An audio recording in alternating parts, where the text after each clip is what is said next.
Psalms 126 verse 5 says, those who sow in tears shall reap in joy. Hallelujah. This is so true. So true. Book of Isaiah chapter 9 verse 3 says, hallelujah, there is great joy in the harvest. Let's read the book of Isaiah chapter 9 verse 3. It says, you have multiplied the nation and increased its joy. They rejoice before you according to the joy of harvest, as men rejoice when they divide the spoil. So, when there is a harvest, in terms of the word of God, it is when the fruit or the glory of the word is manifested, there is great harvest. But the sowing takes a little pain, little sacrifice, little obedience, little submission, little maybe rejection from society, little ostracization from people. That is a price that you have to pay. And then the joy will be manifested. There's a great joy. When you talk of spoils of what? Of a party? What do you relate the word spoils to? Spoils to war. And war is something, there is a struggle. Are you with me? So, you become a person who can take the spoil only when you fight the war. That takes an effort. The war, we know the book of Ephesians chapter 6 says, there is a spiritual battle that you have to fight.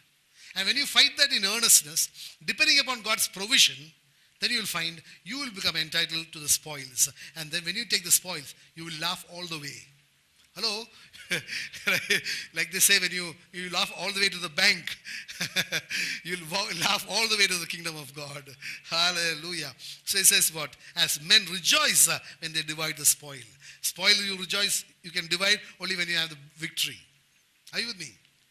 Hallelujah. Again it says, book of Hosea, chapter 10 verse 12. It says, sow for yourselves righteousness, reap in mercy. Break up your fallow ground, for it is time to seek the Lord, till he comes and rains righteousness on you. So, break up the fallow ground. Break up the fallow ground is allowing the Lord's word to, no? That's a Malayalam word, no? To plow. To plow the hard-heartedness, and then by the word of God, so that he can prepare that hard ground to receive the life-giving word of God. Are you with me? Allow yourself. It says, sow for yourself righteousness, reap in mercy. Break up your fallow ground. It is not talking of some ground, earth. It is talking of your heart. Just like the ground referred to in the parable of the sower. One ground was actually the wayside, because you find small paths through the wheat fields. That is a wayside. It is part of the field, but it was earmarked for as a place through which you walk from one field to the next. It is not NH47. Hello? No foolish farmer will go and sow seed on NH47. Then he is an idiot. He sowed it in the field.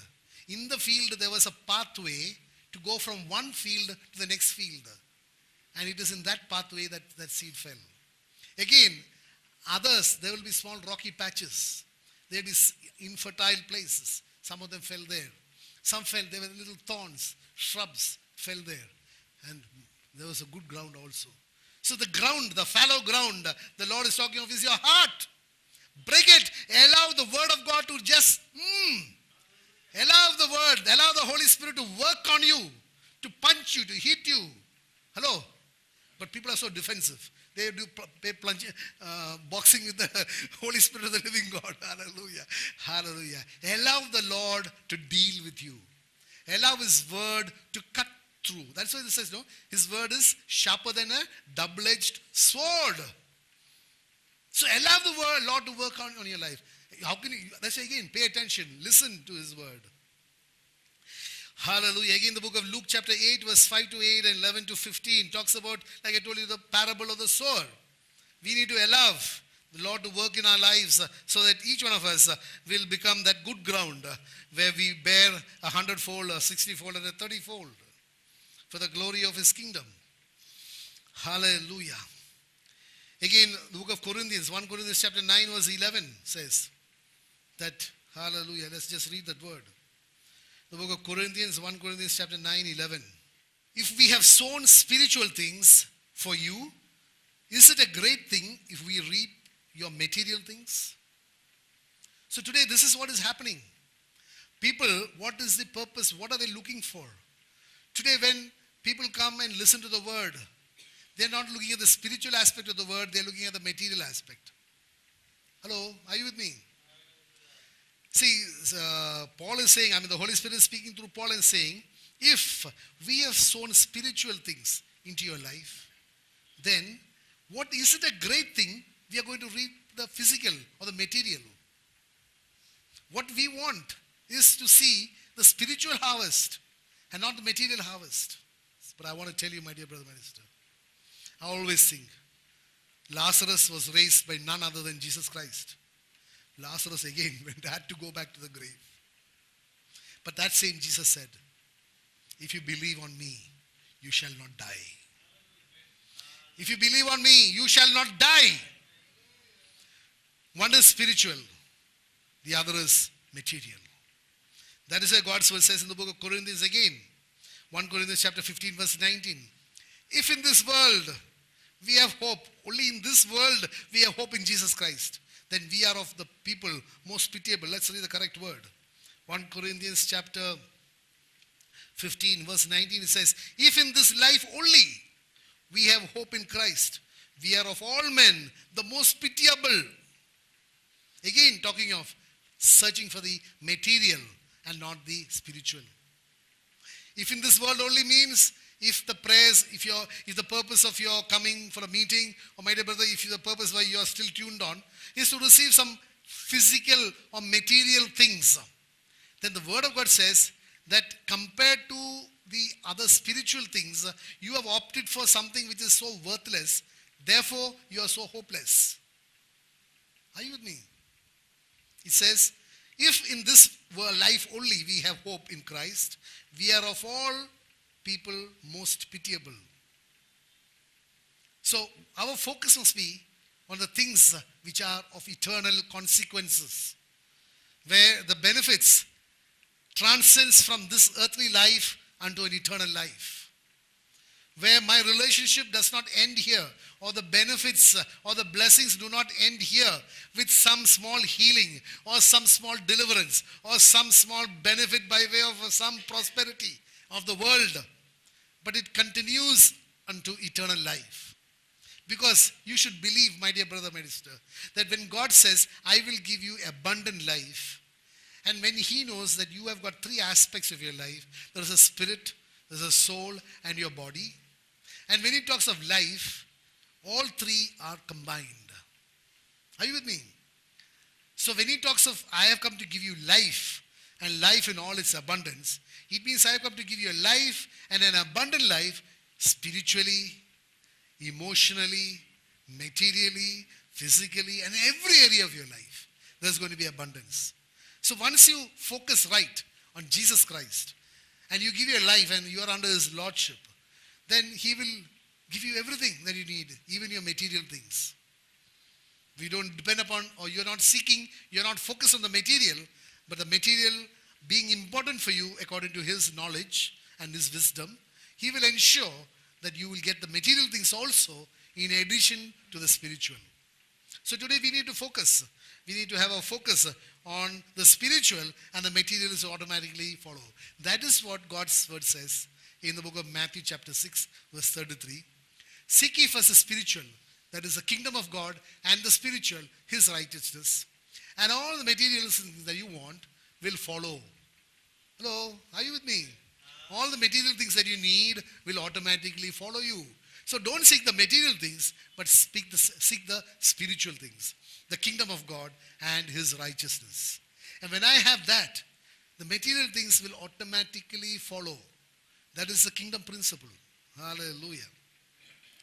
The book of, again, Psalm 126 verse 6 says, He who continually goes forth weeping, bearing seed for sowing, shall doubtless come again with rejoicing, bringing his sheaves with him.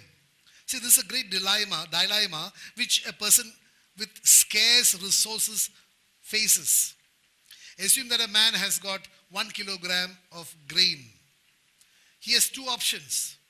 One is to eat it, the other is to sow it. Are you with me? Hello? So he is at a junction or he's at a crossroad where he has to take a decision. Whether I should eat the grain or should I sow the grain.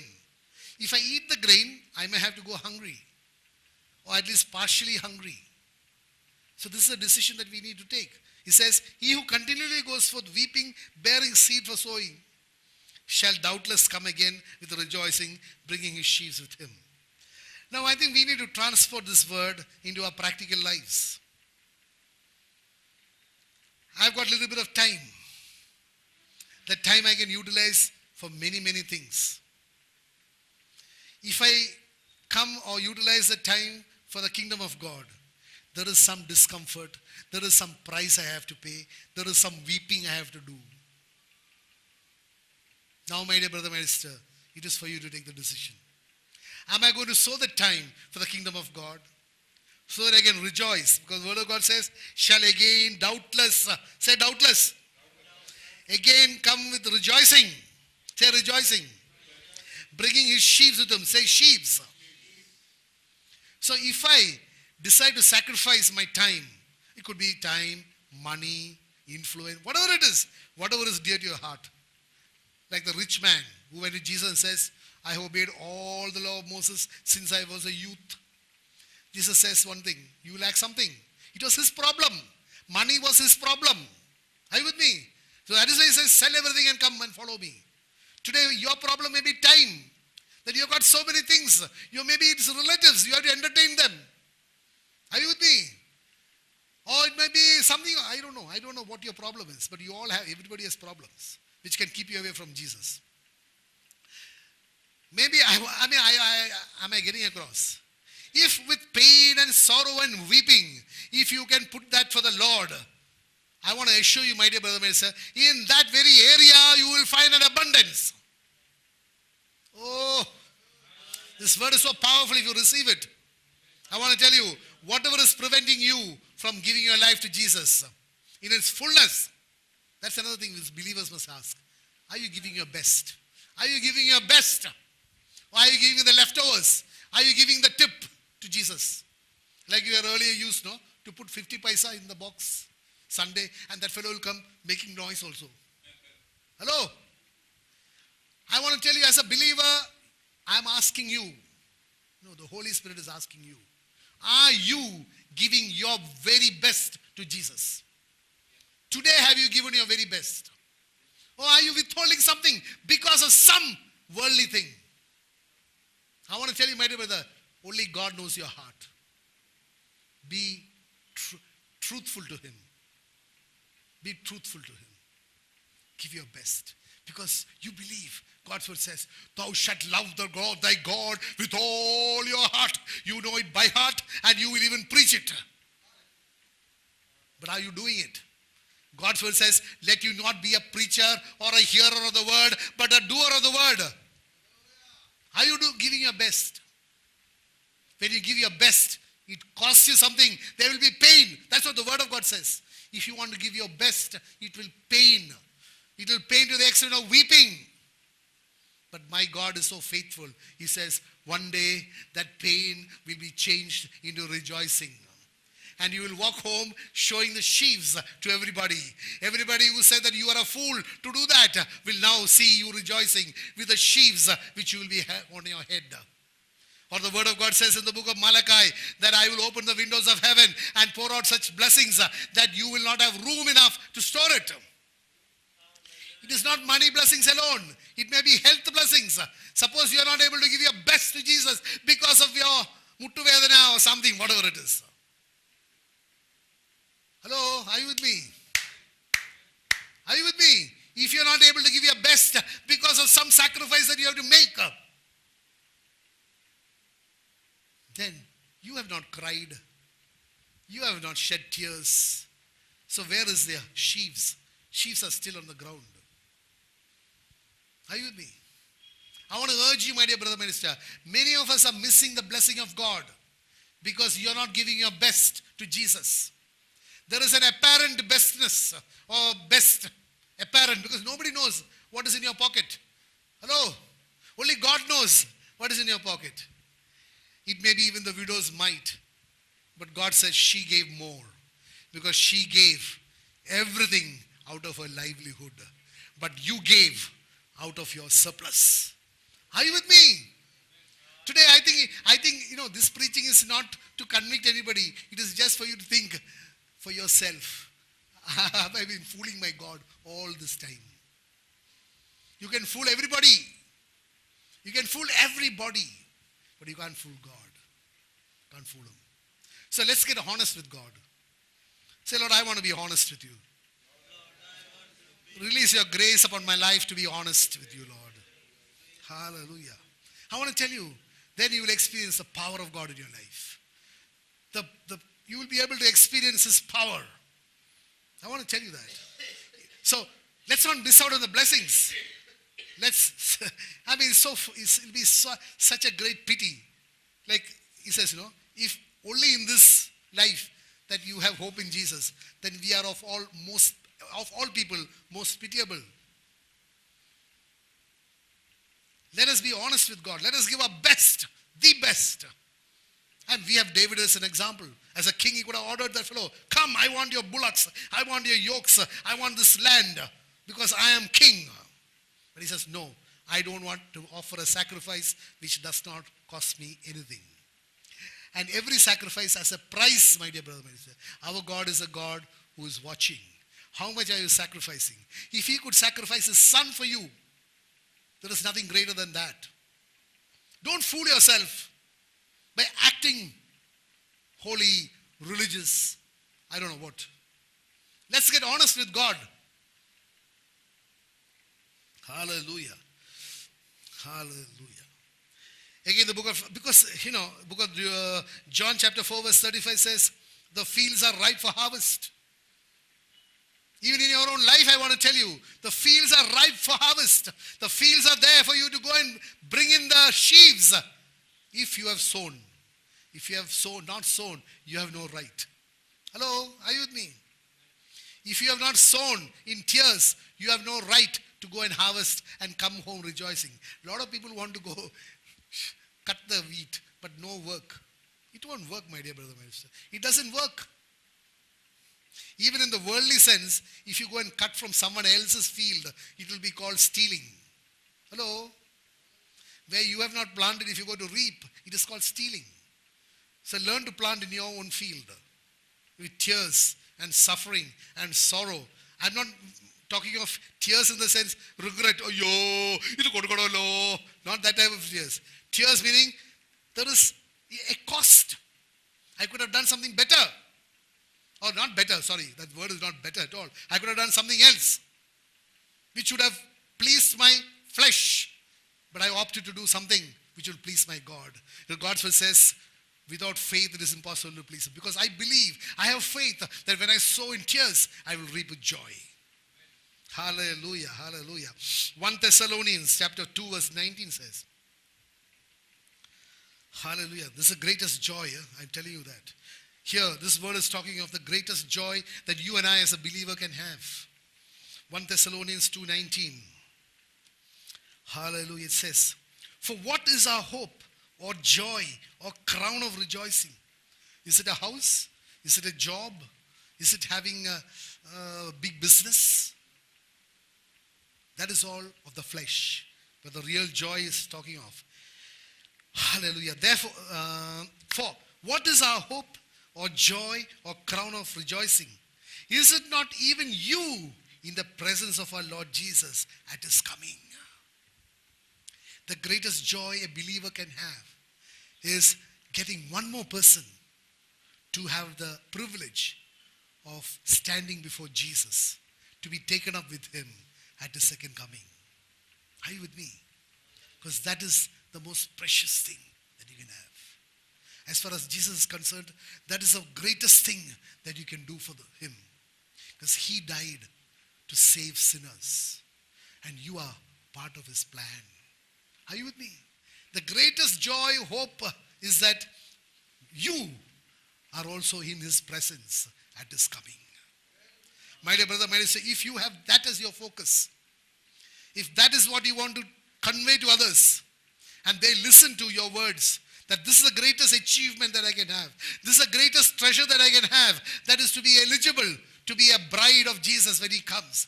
To be eligible to go with him, to be taken up at his second coming.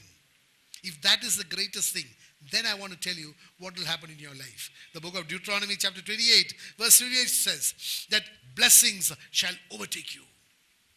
Hello? Blessings will overtake you. Let's read that.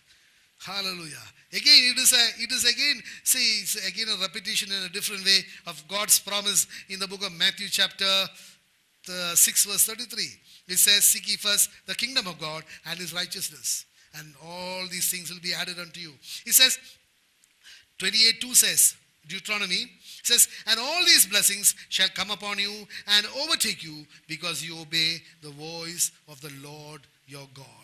Hallelujah. What a great blessing that is. Again, it says that you shall be the head and not the tail. You shall be above and not below. And even it says that the plowman will overtake the reaper. Hello? Are you with me? The plowman will overtake the reaper. Why? Because, hallelujah, he has plowed and the harvest is there much before his second plowing has come. There is no time. The harvest is continuously being harvested. Are you with me? So he has finished one round. When he comes, this guy is still harvesting. Hello? Are you with me? This guy is still harvesting the field. And the plowman has taken one full round already. That means you are going to have an eternal harvest. You are going to have an harvest all the days of your life. There is going to be abundance and plenty in your life. That the blessings will overtake you. Hallelujah. Your harvest will overtake you. Hallelujah. When you seek the kingdom of God and his righteousness. So we must understand one thing, my dear brother minister, that we need to listen to God's word. It is not man that you should listen to. You should listen to God. Are you with me? Because he is a supplier of every need of ours. It is not man. Not man's interpretation. Are you with me? So today we must, as believers, take a resolution. 1, that I will stop fooling myself. 2, I'll start obeying God's word. 3, I will believe in his promises. 4, I will rejoice and my joy will be complete only when I am able to share this joy with someone else and bring him also into the abundance in Christ Jesus our Lord. Are you with me? So today we can't finish this message, such a beautiful message. We'll go to next week on this. We'll hear more about listening to God's word. Can we just stand up and thank the Lord? Father, we thank you for this day. Oh, we thank you, Father, for the wonderful words that you have spoken to us, of encouragement. Yes, Lord, of the things that you have promised for every person who believes, because your word says, let it happen to you according to your faith. Father, today we lift up in a special way every brother, every sister who is here today, and those who could not be here today, and in a special way, every brother, every sister who will listen to these words at any point of time, through any media, whether it is television or internet, audio, video, any media, Lord. Father, release your favor and your mercy and your compassion upon them and attract them to your Son, Jesus. Yes, Lord, and Holy Spirit of the living God, we thank you for your word, which declares that all shall be taught by God, that you will release unto them the spirit of wisdom and of revelation of the knowledge of Jesus Christ. Yes, Lord, and that the eyes of their understanding will be opened, that each one of them will know what is the hope of their calling and the glory that the Lord wants to manifest in their lives. Yes, Father, once again we thank you, Father, for your love for each one of us, which surpasses our human understanding. Lord Jesus, we thank you for your unmerited favor upon our lives. Spirit of the living God, we thank you for your abiding presence in our lives. And we thank you once again, Father, for these words which are spirit and life. And yes, Lord, every brother, every sister will be encouraged. Yes, Lord, that you will touch them with your word. And as the woman of the issue of blood touched you, that your power will flow unto their lives and will set them free, and there will be a new creation in you, Lord. Father, we make this prayer in the most adorable and precious name of your Son, Jesus.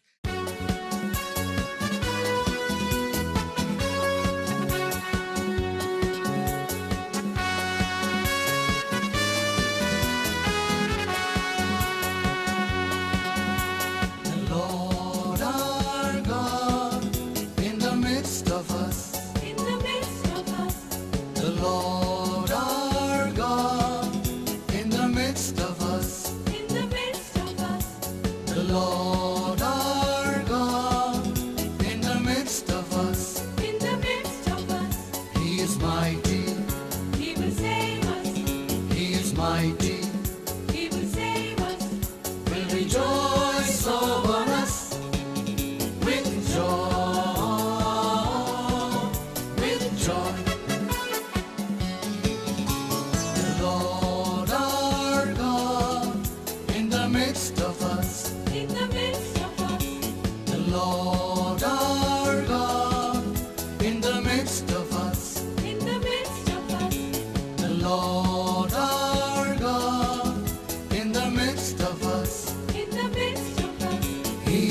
mighty.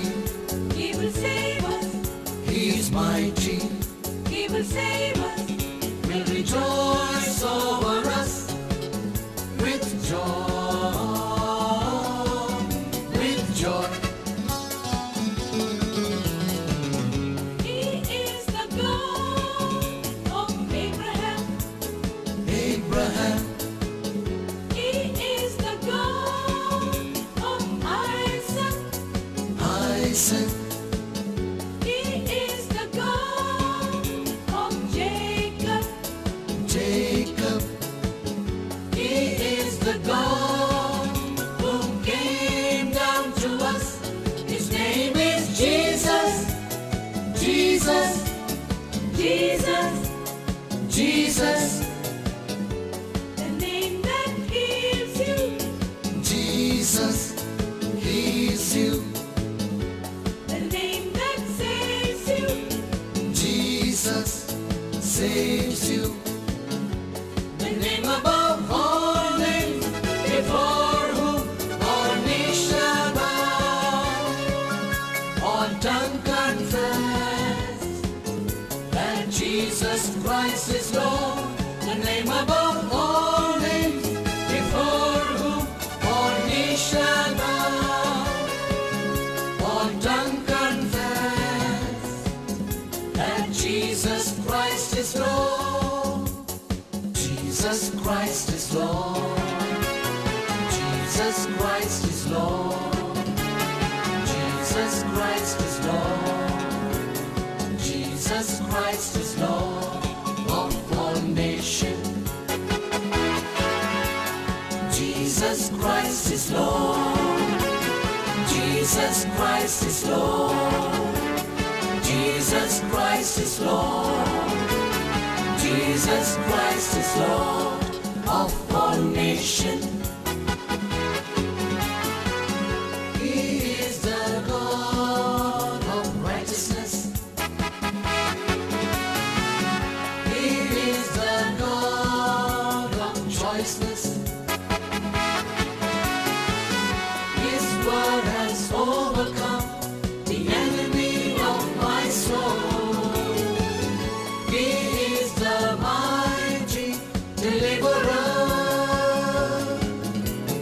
Jesus Christ is Lord. Jesus Christ is Lord.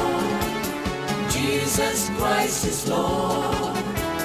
Jesus Christ is Lord of all nations.